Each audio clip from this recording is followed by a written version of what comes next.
سال 98 این ارزانبار انقلاب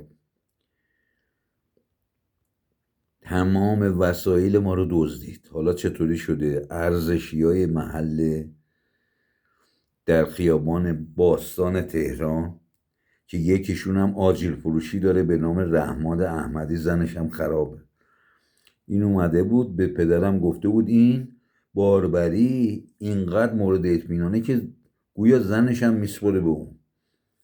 نقشه کشیده بودم، پدر پیر منم از اینجا ماشین میگیره. کل بارمون رو دزدید. این ارزانبار اصلا از تهران تا تبریز نمیتونسته بیاد به خاطر اینکه این داخل شهریه، ولی سفارش ما رو کرده بودن که بارمون رو بدزده. ببینید بارنامه‌ای که صادر کرده اتوبار تهرانه برای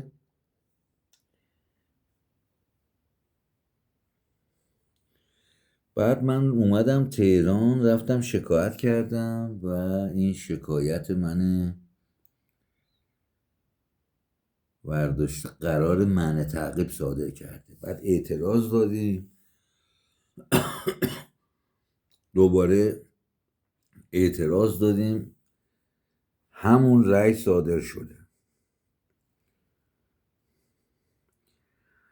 یه $20,000 یه 20,000 منات داخل چمدون بوده. به مادرم داده بودم چون خودش رو قطار میخواسته بیا، ترسیده تو قطار بزنن ازش. 3 چمدون نقره بوده، نصف کامیون عتیقجات بوده، نصفش هم وسایل خونه. من از کشور آذربایجان 10 پک دوربین مداربسته آورده بودم.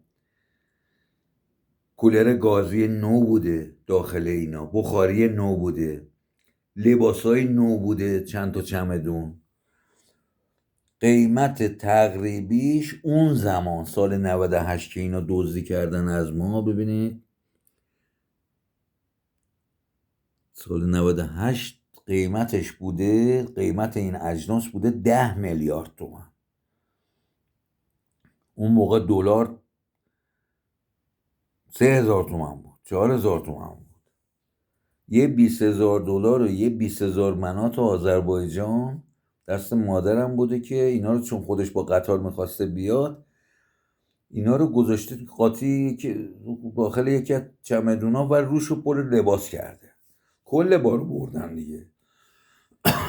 هر جا هم شکایت میکنیم فایده ای نداره چون خود اینا دزدی کردن.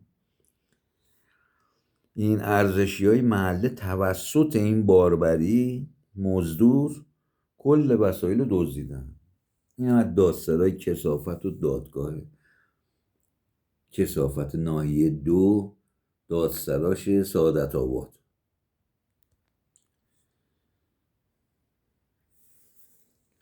این ارزانبارا و کلا باربری ها همه زیر مجموعه این اناگوهاست. اگه غیر خودی باشی بارتو میبرم.